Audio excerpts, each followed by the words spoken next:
Dear friends, please allow me to introduce our honorable speakers tonight. Venerable Dhamma Buddho Hero is a Malaysian of Chinese descent.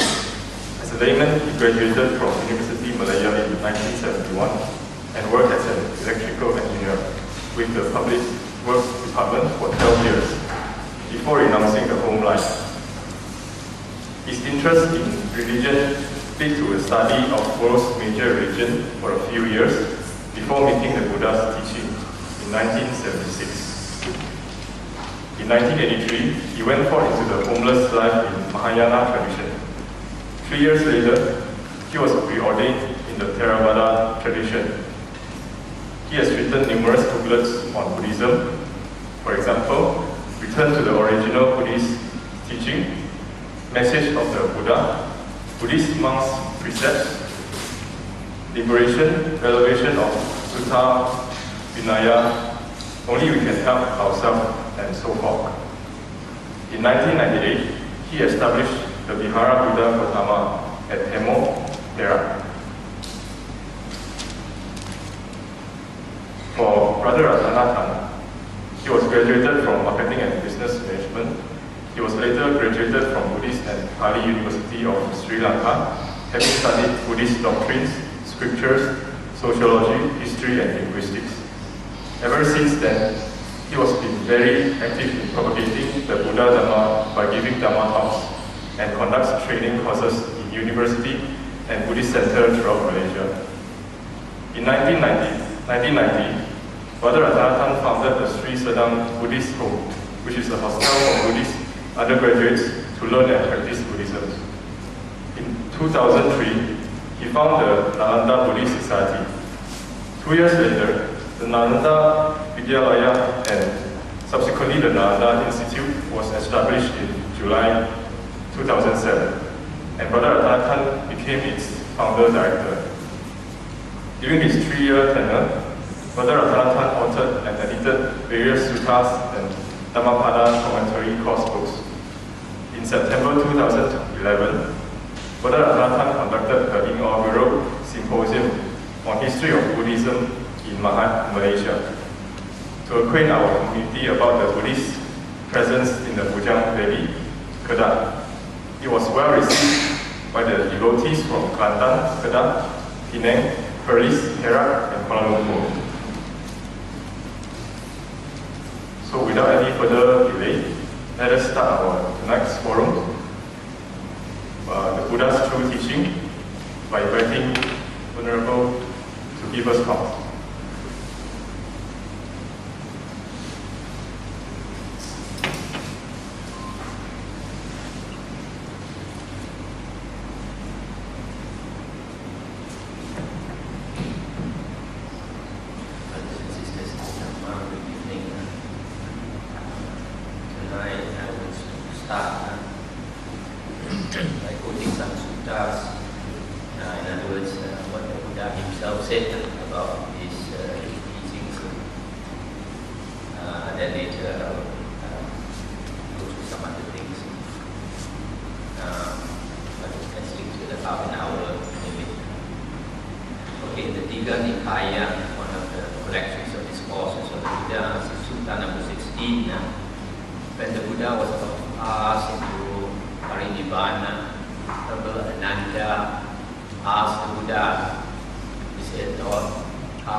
The Buddha said, if any monk says that Buddha taught such and such,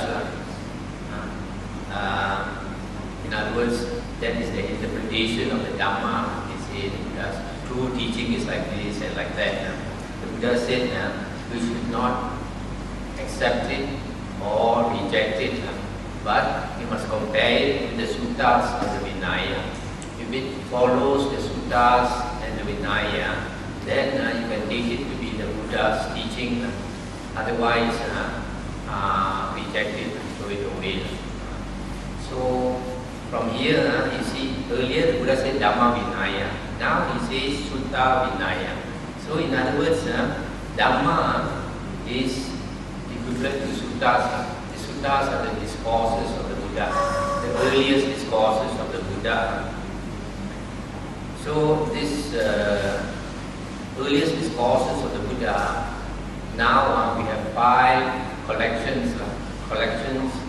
The Pali word is Nikaya. So we have 5 Nikaya. Afterwards I will explain and go into detail on these 5 Nikayas. So be quite clear, the Buddha's teachings are the suttas, and for the monks and nuns, the Vinaya also. So this is very important. This now will be our teacher. For lay people, it is the discourses of the Buddha, original discourses of the Buddha. Now also in Sutta number 16 of the Tiga Nikaya, the Buddha said, be a lamp unto yourselves, be a refuge unto yourselves, with no other refuge. Take the Dhamma as your lamp, take the Dhamma as your refuge, with no other refuge. What the Buddha is saying is, here is you have to depend on yourself and not depend on any other Bodhisattva or Buddha or Deva or Guru or teacher. Depend on yourselves and depend on the Dhamma. Why did the Buddha say depend on yourselves and depend on the Buddha? Because in the Anguttara Nikaya, the Buddha said that in the future there may be a very world famous monk with a large following of disciples, lay disciples as well as monk and non-disciples. And this monk may be very learned and he has been a monk for a very long time. Even such a famous monk, the Buddha says, can have wrong view. So be very careful. Don't think that a certain monk is famous or that his followers are a lot and all this, that everything that he says will be correct. Our true teacher is the Buddha. So we must compare whatever monk says with the Buddha's teaching, with the Buddha's discourses. Only if it follows the Buddha's discourses, then only you can say he is teaching the Buddha's Dhamma. He is not teaching his own Dhamma. Nowadays a lot of people teach their own Dhamma. So this is another thing that you have to be very clear.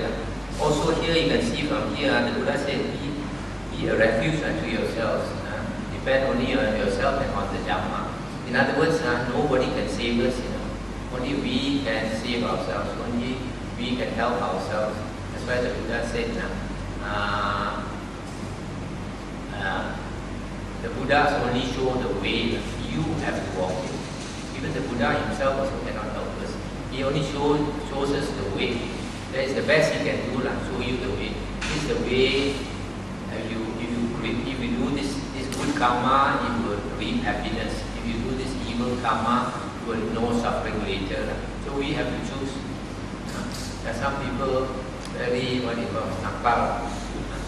Teach them also, they won't listen. So such people, even the Buddha also cannot help. Also in the Vinaya books, monks' disciplinary books, the Buddha said that the true Dhamma will last 500 years. Later books, they change a bit and say 5,000 years. But actually, the Buddha's earliest Vinaya books, the Buddha said that the true Dhamma will last 500 years. What does it mean? Because now we are in 2,500 years after the Buddha. What the Buddha means is that the Dhamma, the Buddha's Dhamma will be pure unadulterated, not mixed, not rojak like now, for 500 years. That means after 500 years, the Dhamma becomes rojak already. So because it's rojak already, it's very difficult to distinguish the real from the false. The Buddha said there was a time will come, just like gold. Now everybody wants gold because gold is real, it's pure. But there a time when people make counterfeit gold, false gold. And then if you are not professional, you can't distinguish between the real gold and the false gold. You'll be cheated. And nowadays they make false diamond also, almost like the true diamond. So it's very hard for normal people to distinguish. So we find after 500 years, after the Buddha passed away, a lot of new writings came out. That's why you will know for yourself, like you go to any bookshop or any Buddhist center, you find so many types of writings which are not actually the Buddha's words. The Buddha's words are the discourses of the Buddha. So about 500 years after the Buddha's passing away, in India, in a place called Gandhara, they made the first Buddha image. The first Buddha statues appeared 500 years after the Buddha's passing away. Why did they make Buddha image? Because they didn't understand the Dhamma. Because the Dhamma is for you to practice and help yourself. Just now we heard the Buddha's words, you cannot depend on anybody. Depend only on yourself. Be a refuge unto yourself. Be a lamb unto yourself. So these people, they don't understand the Dhamma. They start to make statues for people to pray. Pray for help. Pray for divine help. So after making Buddha statues, later they make Bodhisattva statues and all these things. So all that is not part of Buddhism. Nowadays it's so common. If you go to a temple without Buddha statues and Bodhisattva statues, they say, what kind of temple is this? That's enough. But there is the Buddha's temple. In the Buddha's days, no Buddha statues. That's why you come to a monastery in Timor, a lot of people are surprised. They ask me, where's the Buddha statue? I said, no Buddha statue. Especially old ladies, they are so used to praying. Without praying at the Buddha statue, they don't feel comfortable. As though it's not a temple. So, in the another sutta, the Anguttara Nikaya 5.43, the Buddha said, those things that we want, for example, everybody wants to be born beautiful, everybody wants to be happy, everybody wants to have a long life, and after passing away, you want to have a good rebirth, isn't it? All these things, everybody wants, but very hard to get. And the Buddha said, you cannot get it by prayers, by vows, by crying for it. You cannot get it. Buddha said you have to walk the way, do the karma that will bring you what you want. The Buddha said, if you can get what you want by praying and crying and making vows and all that, the Buddha said, why is there so much suffering in the world? You look at all the beings in the woeful planes, in the ghost realm, in the hell realm, animal realm. Every day they are suffering, especially in the hell realm. Who is helping them? We always talk about all these bodhisattvas and buddhas, but hell has not even one being has been helped out of hell. Not even one. So that's why hell is always full of beings. If the Buddha is so compassionate, the Buddha is passed through the way, great wisdom, and all the psychic powers the Buddha has. If the Buddha can help them, all the Buddhas will come together and help them all out of hell. If the Buddhas also cannot help. So this is another point you have to remember. Later teachings may change this and ask you to pray to this and pray to that. Now what is the Dhamma, the real Dhamma? Since the Buddha said that the real Dhamma will last 500 years, so we have to find during these 500 years after the Buddha's passing away, how to get the original teachings of the Buddha. Luckily, we have King Asoka. After the Buddha passed away, about 250 years, King Asoka was in India. And he was a great supporter of Buddhism, and he wanted the Dhamma to be known. So he made stone pillars, stone pillars, round one, something like every kilometer, you put a pillar by the roadside so that people pass, they can see what did the Buddha say and all this. So he got people to carve out the Buddha's words on these stone pillars. Now they dug up these stone pillars. They find during Emperor Asoka's time, the Buddha's teaching consisted of 5 Nikayas. These are the discourses of the Buddha. These 5 Nikayas contain the discourses or the suttas of the Buddha. The first Nikaya is Digha Nikaya, collection of long discourses. The second is Majjhima, collection of medium-length discourses. Third is Samyutta Nikaya, collection of topically grouped discourses, and then Anguttara Nikaya, again short discourses, numerically arranged. And the last one is Uddaka Nikaya, small collection. So we know this from these Asoka pillars. So now we know that during the Buddha's time and during Emperor Asoka's time, it was all the Dhamma we had. Only these 5 collections of discourses. This is the real teaching of the Buddha. And the Vinaya books consist of these 3 books of the Sutta Vibhanga, and then the Mahavagga, Chulavagga, and Paribara. These are the 6 books of the Vinaya. And then later other books appear. Now there is a very important sutta in the Digha Nikaya, Sutta 29, where the Buddha said that his teachings are pure, perfect and complete. These 2 words are very important, perfect and complete. And the Buddha said if anybody thinks that he wants to add to the Buddha's words, then he doesn't understand the Dhamma. And if he thinks he wants to subtract from the Buddha's words, he also doesn't understand the Dhamma. What does this mean? This means what the Buddha is saying, that later when people start writing more books, these people who write the later books, they don't understand the Dhamma. This is what the Buddha is saying. So be very careful. The original teachings of the Buddha are only found in the 5 Nikayas, 5 earliest collections of the Buddha. Also the Buddha said that it takes a very long time. Now I am getting a bit out of those suttas. Buddha said it takes a very long time to know a person's heart. Not like animals, Buddha says. Animals, if they're angry, they show their anger. Or if they're happy, like a dog, the puppy, you see a puppy running around so happy, they cannot hide their feelings. Not like humans, Humans, the person can smile, but inside have a lot of anger. Why? Because humans are more cunning. So because of that, because of this, you have to be very careful. I have been on the spiritual path for more than 50 years. I started off being in the Catholic school. At that time, I was 12 years in the Catholic school. At my time, we had to learn Bible knowledge. One of the subjects to pass the exam. I was very familiar with the Catholic Bible. So because I was very influenced by the teachings, I nearly became a Catholic. Luckily, last moment, when I was in Form 6, this computer started to work.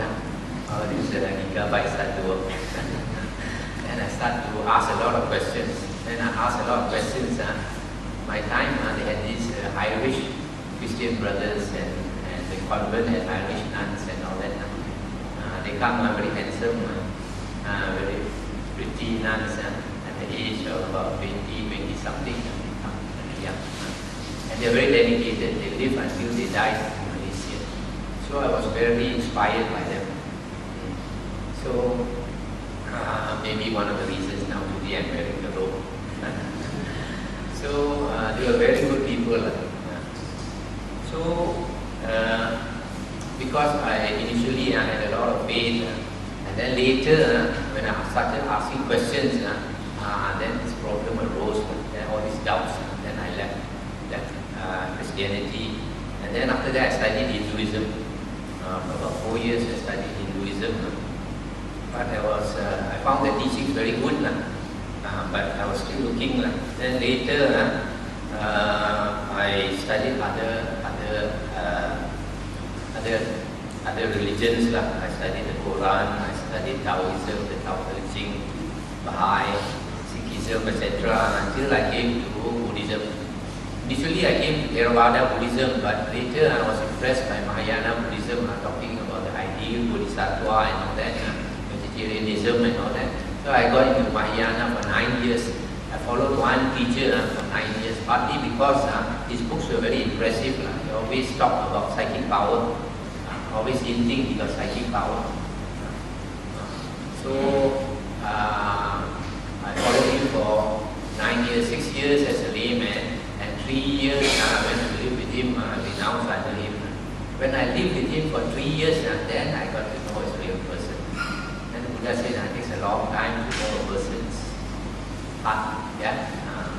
So I found out after I stayed with him 2 years, he talked like that, but do like that. The balik. So be very careful. So after that, because of losing faith, and I switched to Theravada. I've been a Theravada monk for 87 years. So even Theravada also, when I first came to Theravada, I thought very pure. And later, when I started investigating, I find also a wrong teachings inside Theravada. Monks teach wrongly also. So what I'm trying to tell you is that initially you may think, be very impressed by certain people, by certain religion, but take your time. Don't be in a hurry. You know, after I came to Buddhism, I was so impressed because when I was young, I saw my friends after university, one by one getting married. I thought to myself, I don't think I want this. I come this time, I have a purpose in life. But I didn't know what it was. I kept searching until I came to Buddhism. Then I realized I want to become a monk. So I found my purpose. But as I said, I was disappointed. So what the lesson here I'm trying to tell you is to be very careful. After I decided to become a monk, I did not become a monk immediately because a person cannot be irresponsible. Even if you want to become a monk or a nun, you cannot throw away everything and run off. I have seen some people irresponsible. I've seen when I was in Thailand, I stayed in a monastery. One young man, maybe about 30 years old, 30-something years old, he came to become a monk. But every day, his wife would come to the monastery and look so sad. Trying to get him back. Why? Because there's a few children in the house. So this is very irresponsible. You don't do your duty, you run off like that and left the wife carrying the babies. So in the same way, young people, you want to renounce also, you have a responsibility to your parents. Your parents have been good to you for so many years. The Buddha said it's very hard to repay the parents' kindness. The Buddha said in the suttas, even you carry your father on one shoulder and your mother on the other shoulder for 100 years and they shit on you.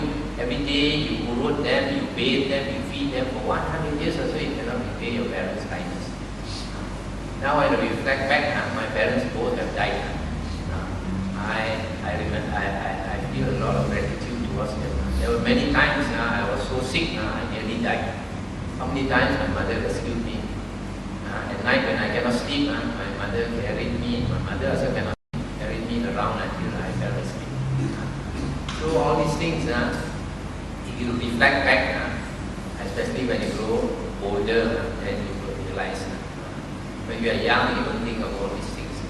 So when I wanted to become a monk, when I told my parents the idea that I want to become a monk, my father's eyes got red.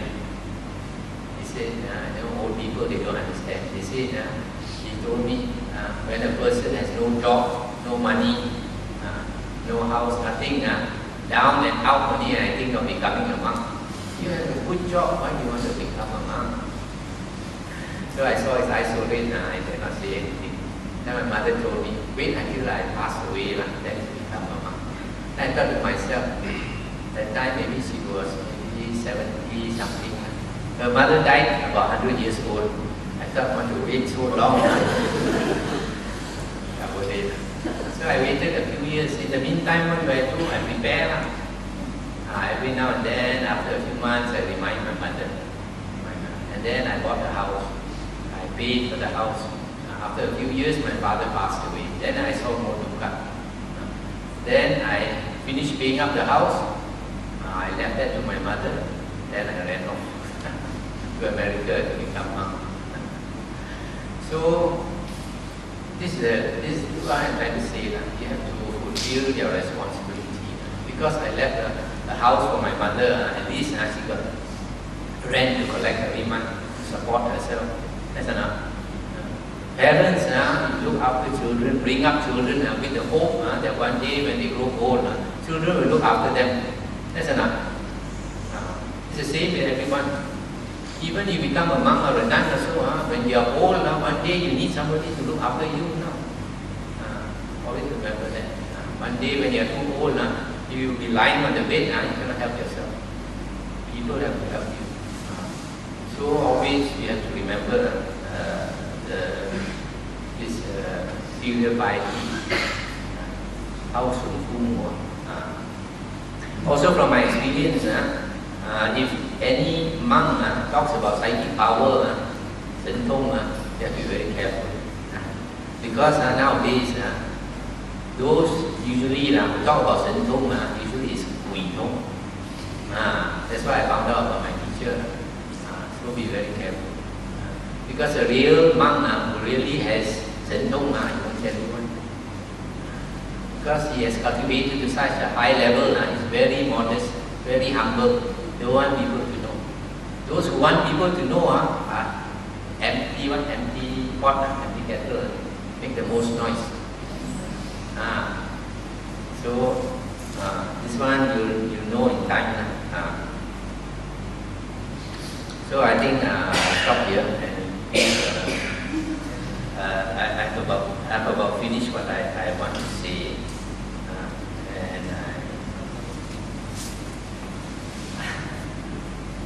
Oh yeah, I want to say, if you meditate and you expect to see this and see that and hear this, hear that, you are going the wrong way already. You know, in the China, the Chanzhong meditation school, if you come to learn meditation from the teacher, one of the first things he tell you, more life, more cha, for life, for cha. What does it mean? Mara, more woman, or on life, see, cut him off. Buddha come also, you cut him off. What it means is, when you are meditating, if you see anything or hear anything, you must ignore it. Don't pay attention. If you pay attention, you're going that way. Especially, you start hearing voices, hearing sounds. That is very dangerous. Because I know people who go and learn meditation, and then there are a lot of deviant teachers, You learn from them, the spirit enter you.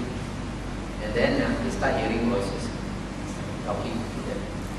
That is already the already jeep already. I know one man, he went to learn meditation with this teacher, and then suddenly he felt like two knives poke him from behind. And then the spirit entered him. And then start hearing voices. And after he came home, quarrel with the wife, quarrel with the children, everything. Until one day they had to bring him to see a very old monk. At first, they don't want to go to drag him. And the monk did some chanting, gave him some water to drink. And he felt like behind him, like the air coming up. The spirit went away. So, if you learn meditation from any teacher, if he don't tell you this, be very careful. You start hearing voices or hearing sounds and seeing things, you're on the wrong way.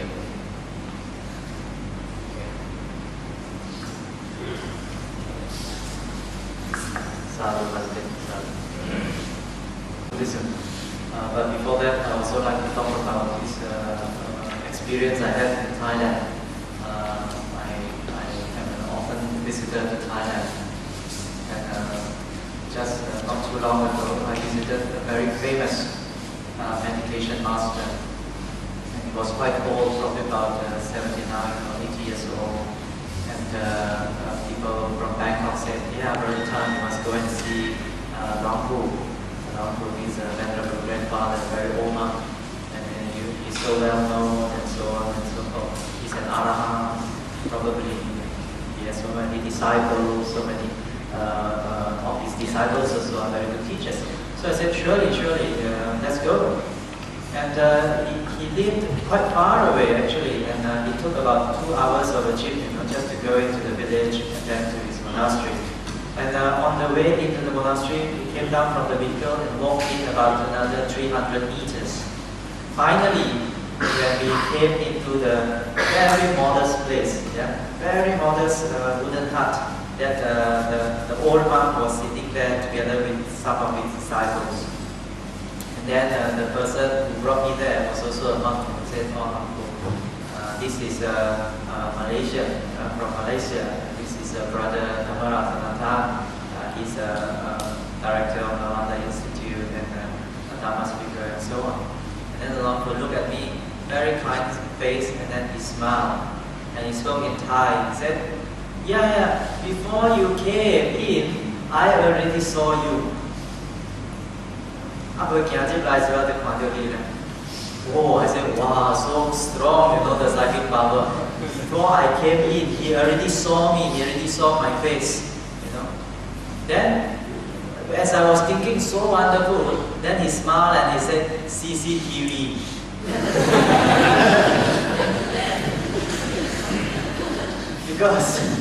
because the monastery is quite big, and then from the gate is 300 meters, so they have just installed the CCTV, and I saw the small screen there, so that's why he said, as you were coming in, I already saw you, and he said CCTV.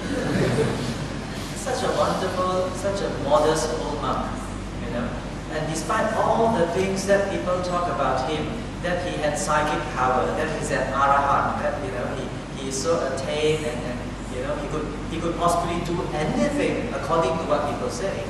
When we were with him, we sat with him, we discussed with him probably about 1 hour. He was so modest. He was talking about his childhood and how he was a very naughty boy and how he became a samanera. And then his teacher was very stern, and then he learned, but he failed in his learning of Dhamma. He didn't pay attention when the Dhamma was being taught to him and so on. Very modest. What I'm trying to get at is a real master, orang yang betul-betul berisi. Makin berisi, makin ini resmi balik. Makin berisi, makin betul. If you really are so good, as Bhante said, you will also be super modest. And not modest so that other people can see, wow, he's so modest and humble. No lah, not for that. That's very egotistic. But really, a person who is highly attained would be just like Sariputta. The Venerable Sariputta was the Buddha's chief disciple, and he was number 1 in wisdom. The Buddha said, you are among all my disciples the foremost in wisdom, meaning besides the Buddha's own level of wisdom, Sariputta is second to none. But then, how was Sariputta as a person? Of course, many monks and of course many novices were students, personal students of Sariputta. He had 500 of them, monks and novices. So every morning, when he was going out for alms round, Theravada monks, the original Buddha's times, every morning, they went out for alms round.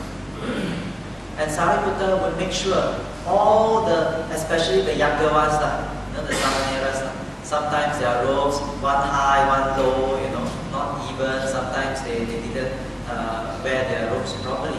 And he thought, if you go out, not shy on me, but we must protect the image of Buddha Sasana. You are all Gautama's disciples. We are all followers of the Blessed One.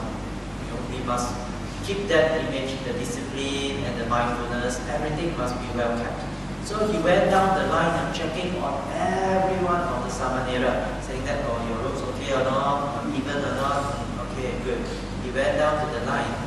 until the youngest one, only 7-year-old boy, Samanera, and then pulled on the hem of his robe. Imagine 7-year-old Samanera, very young. And then Sariputta was checking, then walking by, and then he pulled on the hem of Sariputta's robes and said, Bhante, your robes are not even.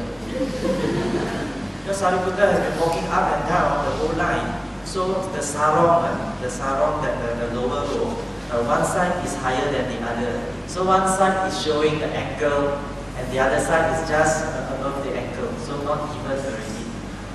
So he go and Bhante, he was shocked while he can see. Bhante, your robes are not even. Then Sariputta said, oh, betul lah, truly. Sariputta stepped up to him, folded the palms, and said, thank you, teacher. And then went to the back of the Samanera, adjusted his robes, and then come to him and said, now it's even. And then he walked.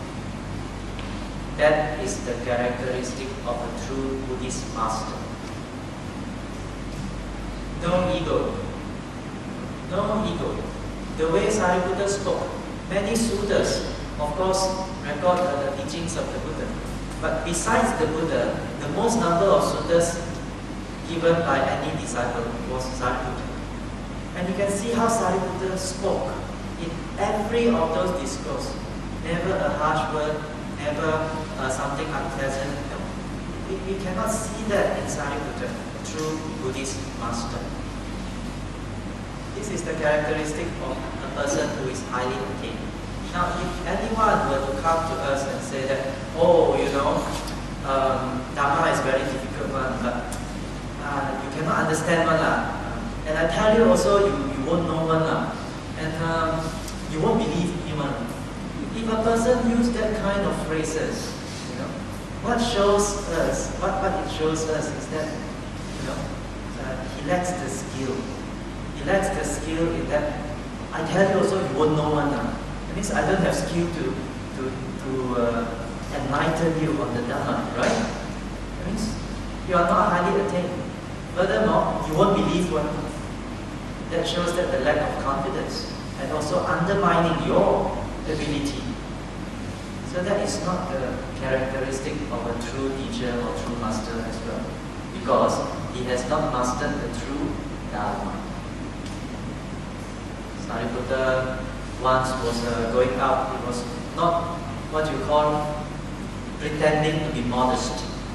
So lay people also noticed Sariputta and said, wow, our master, our Sariputta, our teacher, so modest and yet highly praised by the Buddha himself. There was a young Brahmin who heard that passing by and said, who are you referring to? Oh, we are referring to our great teacher, Sariputta. How great can a person be? It's just that he's not tested only. Let me go and test him. Then the two men who was talking, hey, don't test him. He said, no need to test one, he will pass anything. He said, oh yeah, okay, in that case, let me go, I will test him. The next morning, when Sariputta was going on alms round, this time he was alone. And then the young Brahmin man was, this is the monk they were referring to already. Let me now go and test him. So he ran, he was quite big size, muscular. So he ran to the back of Sariputta. He jumped up and used his palms to slap at the back of the neck of Sariputta. Slap like this. Slam down. And you can imagine how painful that must be. Right? Slap on the Sariputta's neck.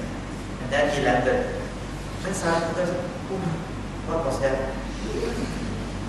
What was the big knock on the back of my neck? Then Sariputta had supreme mindfulness.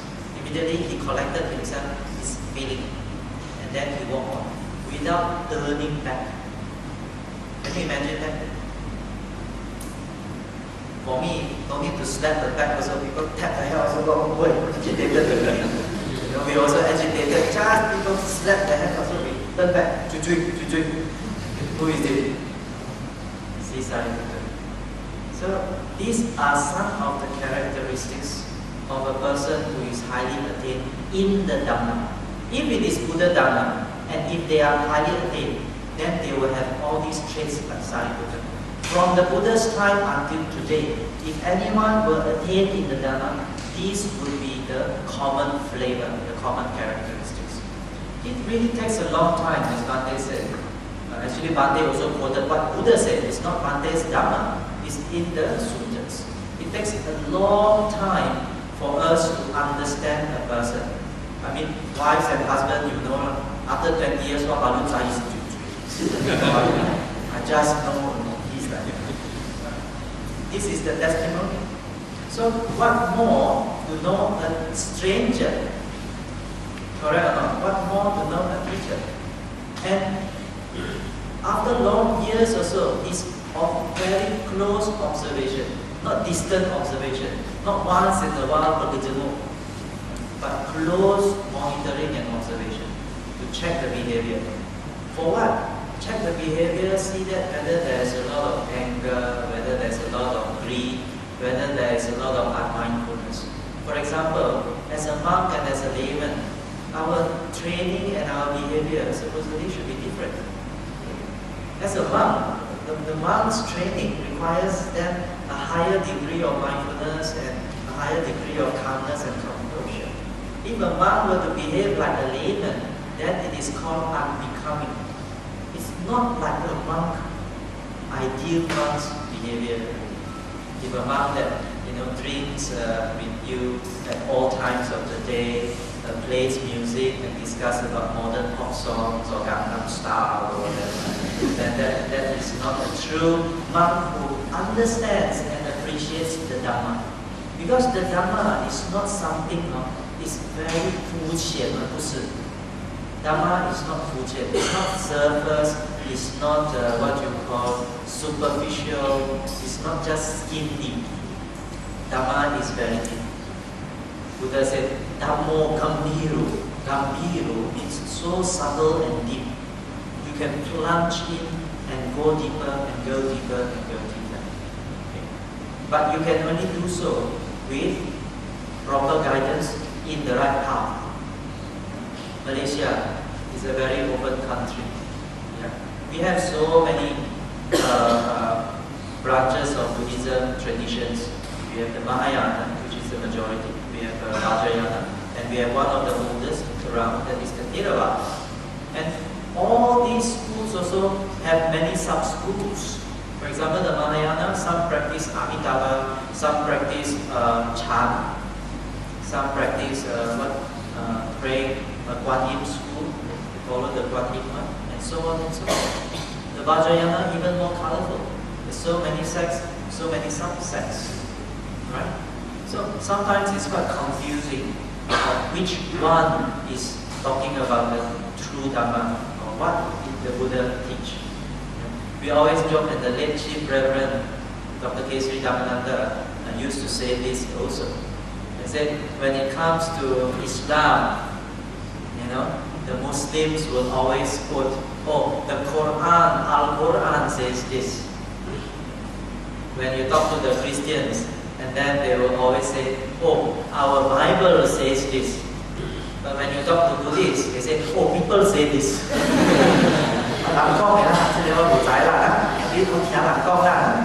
Always like that. They cannot say what the Buddha taught. I once asked my elders, when I was younger, and then they keep praying and they Thai Gui, and I'm doing Gui, and also there. I asked, these things, how many surah do I buy? How many surah do I buy? Because they ask me, today I have Jia Beng, today I have Tu Beng, like that.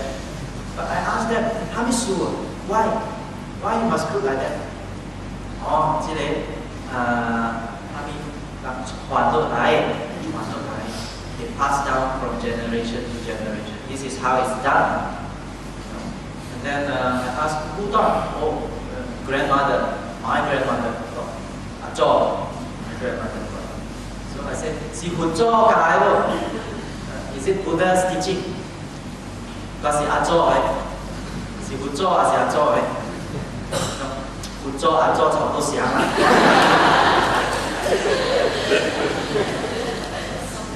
I like that. Unfortunately, with so many facilities and so many schools, we are not properly educated in the Dhamma. That's why we got confusion. We are very weak in the Dhamma. It's just like the body is also very weak. It can be affected by any pathogen. It can just get flu or just contract anything so easily because we are weak. Because our knowledge is so thin, anything that comes in also, we get confusion. And this is the misfortune in Malaysia regarding Buddhism. If you look at the history of Buddhism, you look at how it started. During Buddha's time, there was, of course, the Buddha was around. Anything also people can refer to the Buddha. But after the Buddha passed away, as a venerable quoted, Ananda asked him, so when you are not around, who are we to refer to? And the Buddha said, Dhammam ca vinayam ca ayata desito. This Dhamma and this Vinaya that I have so well preached to you,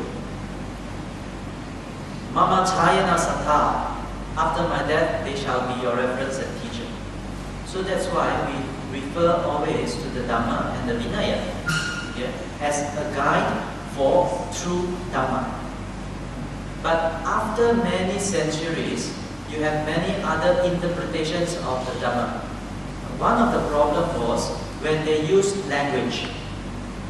The Buddha spoke in Kosali or Madhali, and the closest is, of course, today's Pali.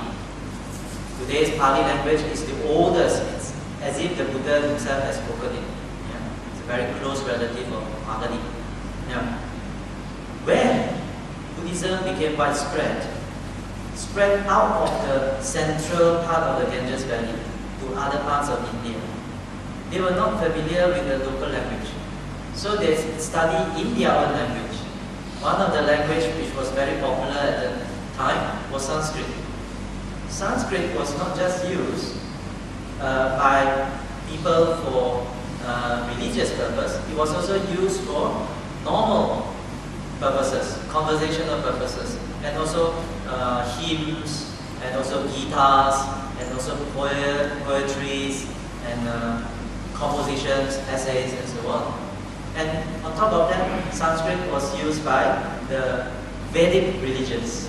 Before Buddhism, there was Vedism, Vedantism, there was Brahmanism. Then only it became Hinduism in about 1,100 years ago. Modern Hinduism is derived from about 1,000 years ago. Before that, you call it Brahmanism. Before that, it was Vedanta, the Vedas. The Vedas also use Sanskrit. The Jainism, another religion that is contemporary with Buddhism, they also use Sanskrit. So when Buddhists also started to use Sanskrit, the term, for example, karma, used by these Brahmas, used by these, what you call, Jainas, and used by others also, it was incorporated into Buddhism. The interpretation of the Jainas also affected the interpretation of Buddhism. So our concepts were project already, as Patrick said. The 500 years after the Buddha passed away, the Mahayana school became very, very strong. Okay? And then overtaken the earlier schools of Buddhism. 1,000 years after the Buddha passed away, started the Vajrayana school. Today, one of the remnants of the Vajrayana school is the Tibetan Buddhism. And they have so many kinds of rituals, so many kinds of mantras. In Mahayana school, they have this Kuan Yin image. But by the time it became a Vajrayana, the Kuan Yin is not just one that looks very serene, that looks very kind, very compassionate. They have one Kuan Yin that holds the sword, that had a long tongue and then eyes like that. It's a demon-looking Kuan Yin. By the time it became the Tibetan Buddhism, it has this kind of change and manifestations already. So in Chinese we say 满天神佛. You go to a temple sometimes, that walls, the main altar, and this side and that side, all full of images. And on the ceiling and the pillars also full of these drawings. Like so many eyes looking at you, but cannot protect you. So many kinds of ceremonies, but cannot save us. So we are entrapped by all these concepts. As I said last night, if you attended the talk, Buddha taught Dhamma. Why did he teach Dhamma? Because he realized the Dhamma. He realized the Dhamma and gained enlightenment. And he decided to teach the Dhamma because it can enlighten beings. That's all the Buddha taught, Dhamma. People later invented Buddhism. 佛教什么？佛教的是法。那么人教的是什么？人教是佛教。我们把它化为宗教。Of course, we take elements of the Dhamma and then we interpret it our way to suit our worldly, mundane concerns, and we make it Buddhism. When the Buddha was with his early disciples, it was in Benares in the year 588 BCE, before Christ was even born, 558. It was this month, it was about this week in October.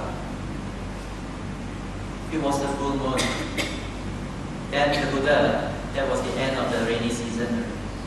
And then the Buddha saw, at that time he only had 60 disciples. And all of them, although newly ordained new monks, they were all arahants. First 60 disciples, the Buddha was sitting here, and then all the 60 disciples surrounding him. At the full moon night in Benares, in the 588 BCE, in the month of October. They were all sitting like that. Then the Buddha spoke. Bhikkhave, Mutuaham bhikkhave, sabba pasi, ye diva ye jamanusa. Tumhe bhikkhave mutta sabba pasi, ye diva ye jamanusa. Monks, I am totally free from the bondages, whether divine or human. You too are free from the bondages, either divine or human. Meaning that you are no longer attached to or bonded to whether divine powers, supernatural powers, because your attainment is not supernatural, it's very natural. If nowadays people go everything for supernatural, after some time you become very unnatural. Dhamma is very natural. Dhamma is not supernatural. You understand? So we always emphasize the natural aspects. What is the natural state of mind? If it is defiled, look at it and then transform ourselves. With education and cultivation, we can cleanse ourselves from all bondages. So that's what the Buddha said. You too, he was addressing the 60 monks, are free from all bondages, whether divine or human. Charata bhikkhave charika, baujana hitaya, baujana sukaya, lokam kampaya, ataya hitaya sukaya, deva manusana. Therefore, go forth, O monks, go forth, for the welfare and for the happiness of many, for their good, for their welfare, and for the happiness of gods and men. Deseta bhikkhave dhammadi kalyana mati kalyana pariyosana kalyana sattang sabhyamjana. Spread to them, enlighten them, educate them in the Dhamma, which is beautiful in the beginning, beautiful in the middle, and beautiful in the end. Dhamma is beautiful. The Buddha used the word beautiful, kalyana. It can mean beautiful, it can also mean useful, it can also mean very subtle, it can also mean very penetrating in its subtlety. Kalyana, it means something which is so good. Kalyana mitra means the best of friend, in the spiritual sense. So, Adi Kalyana, in the early it was beautiful. Early it is already very useful. Madhya Kalyana, in the middle also it is beautiful and useful. Arivosana Kalyana, until the very end, Dhamma is still useful and beautiful. Sattang Sabhyamjana. It's not just in words, when you hear the Pali is beautiful or not. Beautiful. But also in the meaning it is more beautiful. They teach the Dhamma. So the monks became the first batch of missionaries to teach the Dhamma. When they taught the Dhamma, a lot of people were very attracted. But they didn't use any psychic power. However, besides Buddhism, there were other religions also. and they use supernatural or psychic powers, so-called avinya. They create magic and so on. So in the town of Nalanda once, the Buddha came to Nalanda, and there was a lay disciple at Nalanda who came and paid respect to the Buddha and said, "Oh, Nalanda now is different already. It's very prosperous. A lot of people come to live in Nalanda this time. But a lot of them are not impressed with our Buddhist monks. They were impressed by all the other religious teachers who show them various kinds of magics. What are the kinds of magics?" He told the Buddha. Some can read mind or pretend to be able to read mind. Now you're thinking, you're smiling because you like what I said. Oh, seriously. Wow, over the time I can read my mind. Some can read mind, some pretend to read mind. Second type of things they show is magic. For example, certain objects, they make them move. Certain objects, they make them appear big. Certain objects, they make them appear, disappear again. Disappear and appear again. So they created that kind of magic. So this man, he asked the Buddha, "Bhante, please allow our Buddhist monks to also have this kind of magic. Of course, some of them already have it. Allow them to display magic so that we can attract a lot of people to come to Dhamma talks." The Buddha said no. Second time he explained to the Buddha why. Asked again. Buddha said no. Third time he asked the Buddha. Buddha also said no. 3 times no means very far. Then the Buddha told the man, said, "There is only one kind of magic which I approve of. Magic or miracle. We call it Patihariya. Patihariya means magic or miracle. There's only one kind. Ekam Patihariya. It is called Anusasani Patihariya. The only kind of magic I approve of that monks can display to the public is called Anusasani miracle." What is the meaning of Anusasani? Do you know? It means the miracle of education. Monks' role is not to show magic. Because they are not magicians, they are monks. Both start with M, a different category. Monks are to teach. Why the Buddha call it magic of education or miracle of education? Because you see, it's how miraculous transformation is. Before this, a person may be very ignorant, may be very greedy, Then, with proper education, Anusasana, gradual education and training, the person becomes very understanding, free from greed. A person may be very hot-tempered, full of anger and hatred, but through proper education and training, the person is free from anger. Not only that, have a lot of loving kindness and compassion. Person may be very deluded, very lost in life, but through proper education and training, that person not only has found his path, but attained and realized the truth. That's why it's called a miracle. It's the miracle of education that the Buddha approves of. That's why the Buddha said also in his Vinaya, just now we mentioned the Dhamma and the Vinaya would be our guide, our teacher after the Buddha's passing. This is the Buddha's own will. The Buddha was very wise. If you understand how one successor can point another successor, if until today we would have about 400 successors after the Buddha already. If the Buddha had appointed a successor. You just count the number of popes after the death of Christ. From Peter and Paul until today, Pope Benedict, how many popes were there? 200 only. So we would have about 400 successors perhaps since the Buddha's passing. And among the 400, we may say in Chinese, we may presume in Chinese, sometimes itai guru itai. Because they have human weaknesses, they have frailties and so on. So the Dhamma and the Vinaya as taught by the Buddha is pristine, is pure. The Buddha said, Kevala parisudam paripudam brahmacharya parasitam. It is completely, utterly pure, completely, utterly unadulterated. That was during when the Buddha was alive. So So he said that.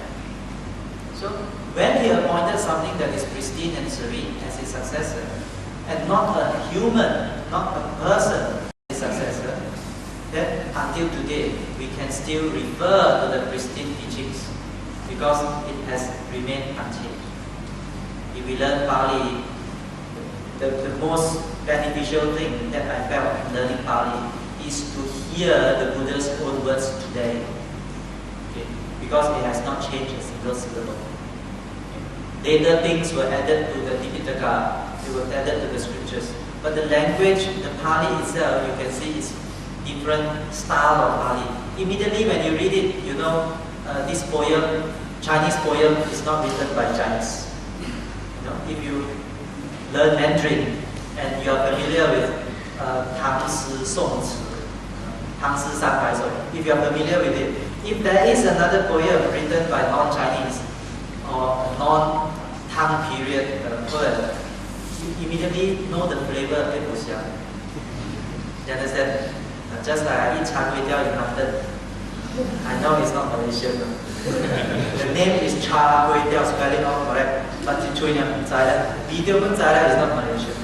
So you can still get that from the Pali. That is the benefit.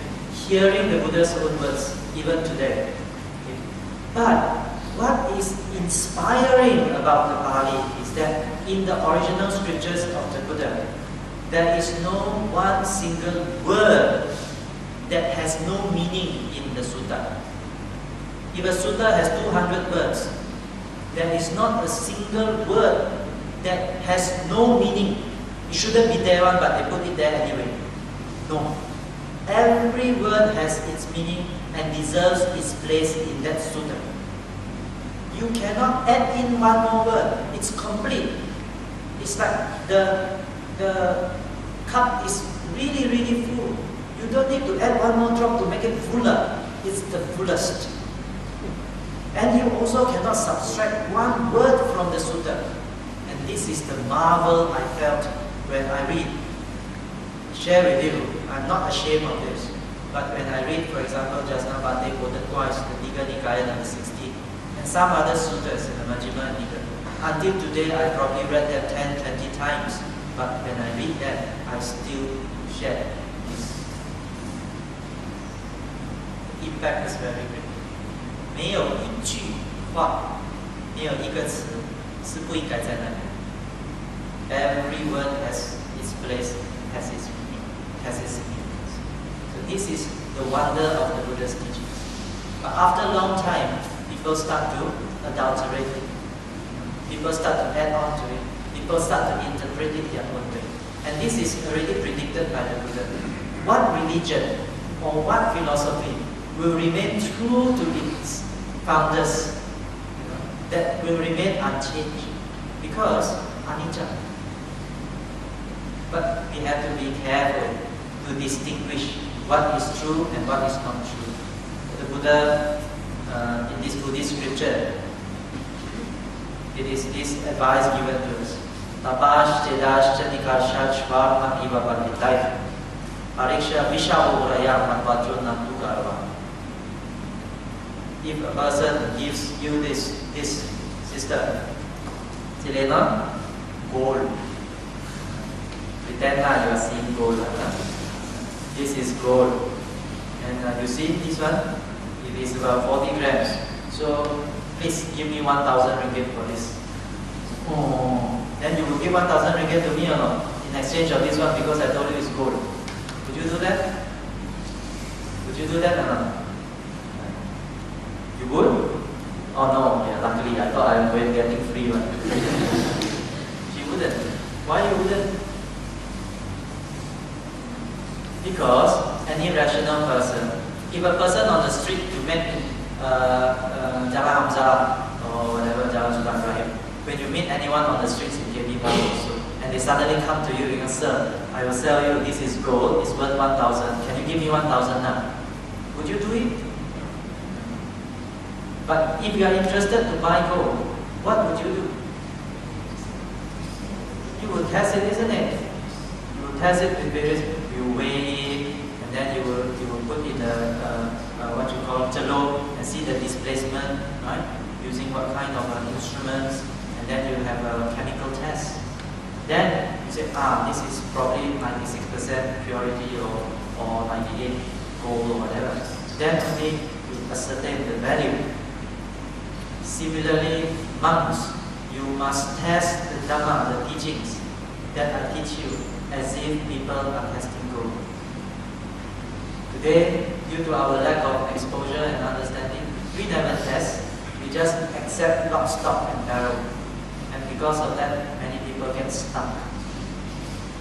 Real Dhamma leads people onwards. It's progressive, open-eyed. You won't get stuck. That's not real Dhamma. Again, real Dhamma brings people together. Real Dhamma brings people together. If it is something that causes division, then it is not real Dhamma. So we have to watch out for all these characteristics of non-Dhamma, or what we call false teachings, or Adhamma. Because the danger of Adhamma is, after believing and doing all those things, we still get nowhere. We are still no progress in the spiritual path. In fact, we will create a lot more suffering for ourselves and probably for our family and others. We have gone down the wrong path. So my message is also to investigate properly, to always ask questions. If there's a monk or if there's a teacher that gives talks and says, okay, we don't have time already for questioning, no need to ask tonight, never mind, no questions asked. If that is always the case, we cannot ask one, we just believe, then we are sure that it is not true Dhamma. We invite questioning because we invite investigation. Ehipasiko, come and investigate. 真经呢就不怕蒙路过。can go and test. Go and test. Dhamma is also, you will stand up to the test. Right? So sometimes I also travel to Thailand, I also travel to other places, and then I hear of marvelous teachers, and we call them mavericks. You know what are mavericks? Mavericks means seemingly clever people displaying all sorts of cleverness, smartiness, but not wisdom. So the way to expose mavericks is just to sit down in a panel, and then with other Dhamma practitioners or teachers, and then just give your talk and views and so on. And immediately the audience will be able to distinguish. If you put real gold here and fake gold by one side, and then bronze by the other side, if people who are a little bit wise, when they look around, they're not blind, when they look around, they know that this one is gold, this one is not, this one is plastic spray with gold. Won't you be able to tell if you have a gold chain or you have a plastic chain sprayed with gold? Wouldn't you be able to tell? You need not be an expert, but when you look at it, you can also tell. What more you really test? So when they're seated together and you ask questions, that is the real test. Right? Because there's a lot more, so I would like to maybe just pause at this juncture and pass back to the Buddha always cautioned his disciples to act in a way that will give faith to those without faith, and for those already with faith, they will have even more faith. So if the disciple acted in a way that gave people less faith, the Buddha will rebuke the disciple. So we know today some of the students here have acted in a way which was not wise. It's not wise. As a result of that, you find today in this campus, a lot of students they have lost faith in the Buddhist religion. Yeah, and parents also. Parents of those students affected, they get so annoyed, not only disappointed and grief-struck, they get so annoyed that some of them lose faith. And that's very bad.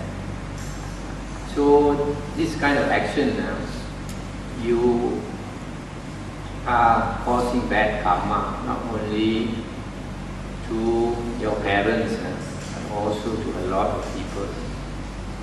That's why I said just now, whatever we do, don't be rash. Don't do things in a hurry. We always see in the papers, people who do things in a hurry with regret. You see sometimes a young girl, because the parents scold her a bit, she ran off with a boyfriend. The boyfriend that she only knew not so long ago. And then the boyfriend made use of her, become a prostitute and all that to earn money. She never suspected. I was told also that nowadays we have a lot of foreign workers. So there's one girl also fell in love with this foreign worker. Parents objected, but she insisted on marrying this foreign worker. And then the parents couldn't do anything, so she married this foreign worker, went back to the country. When she went back to the country and started to have baby and all that, she found the condition so different from Malaysia, so much suffering that she couldn't stand it. After a few years, she wrote back, wanted to come back. Then the parents, maybe after 1 or 2 years, or 3 years, and then the parents, when they told her not to go, she insisted on going. So now they're a bit reluctant to take action also. But eventually, when the brother went to fetch her, she went crazy. So much suffering there. So a lot of things you don't expect. You take the plunge, but you don't investigate enough. So have to be, don't be so gullible and simply believe somebody that you don't know so long. Your parents are those that you are closest to you. Nobody loves you more than your parents. One day when you become a parent yourself, you will know how much you love your child.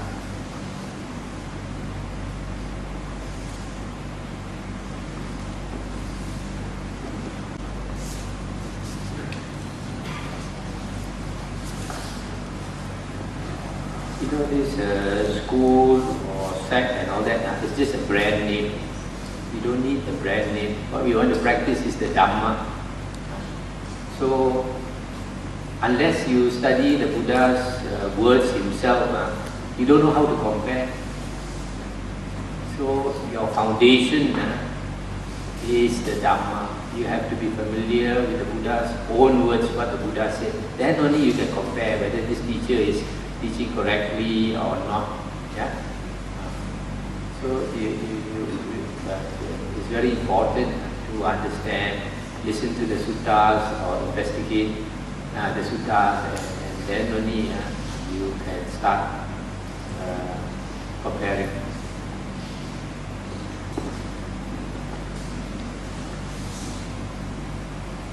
Any other questions? Just now, Bhante talked about Sun Hong Wing, and then Bhante also say that some of the monks they can attain psychic power through sustained meditation practice, right? But for the recent incident that happens in our school, the monks he just renounced for 6 to 7 years. So this is not very long time, right? Then any other ways that a monk can read our mind other than through meditation practice, through a sustained meditation practice, any other way we can read our mind?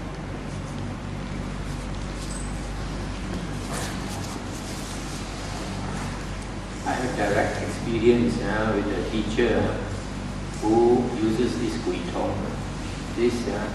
What they do is they keep the spirit, and this spirit is a Kepochi, always will go and find out information and come and report back to the owner.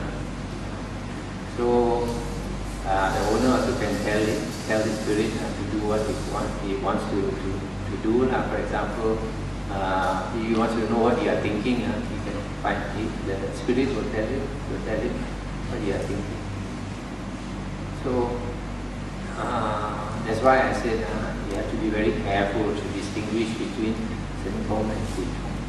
For a person to really attain psychic powers through meditation, that person has to attain the fourth jhana. And for a person to attain the fourth jhana, he has to live alone. Live alone and let go a lot of things. And then once he has attained the fourth jhana, for some the psychic powers come naturally, some they have to cultivate. But the Buddha in the Sutta says when a person has attained the fourth jhana, it is so blissful that even when he comes out of that fourth jhana, when he's sitting, he is like sitting in heaven. When he's standing, he's like standing in heaven. When he's walking in heaven, and lying down also. So because of that, once a person has attained the fourth jhana, usually he wouldn't do anything except sit and meditate. It's just like a person blissed out with ecstasy or what. But much more pleasant than even your ecstasy pill or whatever drug. So unless that person is a type of meditator who doesn't want to do anything, doesn't even want to talk except meditate, all the rest is fake. Once a person really has attained psychic power, he doesn't want to do anything except meditate. And also that person is very peaceful. So it's not so difficult to distinguish. Bhante mentioned that the person that attained that jhana is very peaceful. And how can you know a person is peaceful? You can know a person is peaceful or agitated through his bodily action, how he behaves. Some people behave in an agitated way and say, "Hey, why are you angry?" "Oh, I'm very peaceful." Fake. You can know whether a person is peaceful or not through his speech. Okay. Thoughts, not so easy to see a person's thoughts. But whatever a person is thinking of often, it will manifest itself through speech or action. So you can see through that three doors, countenance, action, and also speech, whether a person is peaceful or not. And a person may pretend for some time, but they cannot pretend forever. That's why it takes a long time to understand another person. It takes even a long time to understand ourselves. And to see very carefully, not casually see, but see carefully. Observe very mindfully, then we can understand. When we know that the person is not really peaceful, then there is no Senkom. And my experience is, I went to a very good school, and we have many, many smart students, and they are not even Buddhists. And in discussion, in tutorials, okay, we are able to anticipate each other's points of arguments. When we were doing a subject such as law, I was able to, okay, Susie is going to say this and so on. Therefore, before her turn, I counter it already. Then Susie said, you are reading my mind. Okay? But not psychic one, but in colloquial manner. You are reading you read my mind. And then they were also able to see how I am thinking, what line of argument or defense I'm thinking. So what I'm trying to say is, it's not something that is always very psychic. It's not something that is always very magical.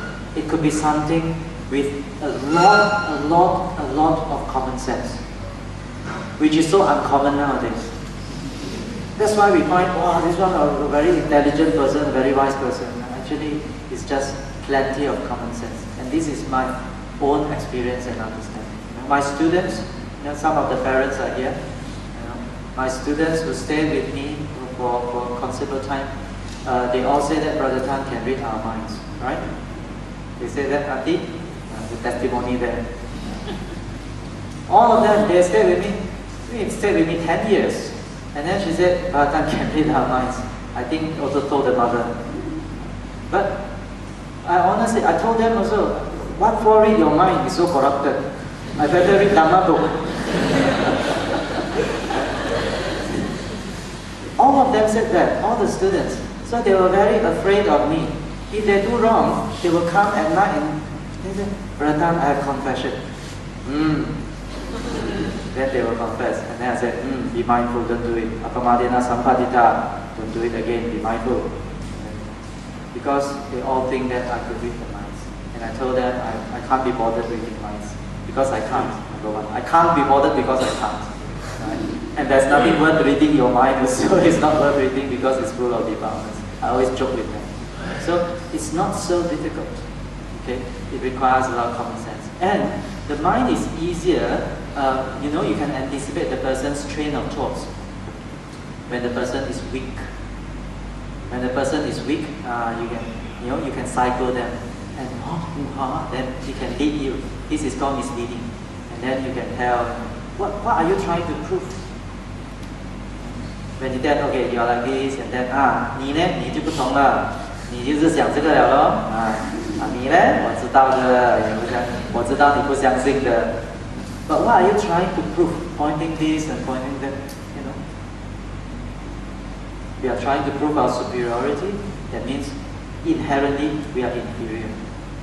A person who is truly superior, according to the Buddhist scriptures, no such behavior. Brother Tan said, it's even more true of a person who has a robe, because people have more faith. Yeah. So in the same way, like Brother Tan, some of my followers, they believe that I have psychic power. Even though I tell them I don't have, also they think they still believe. So it's very easy for gullible people to think monks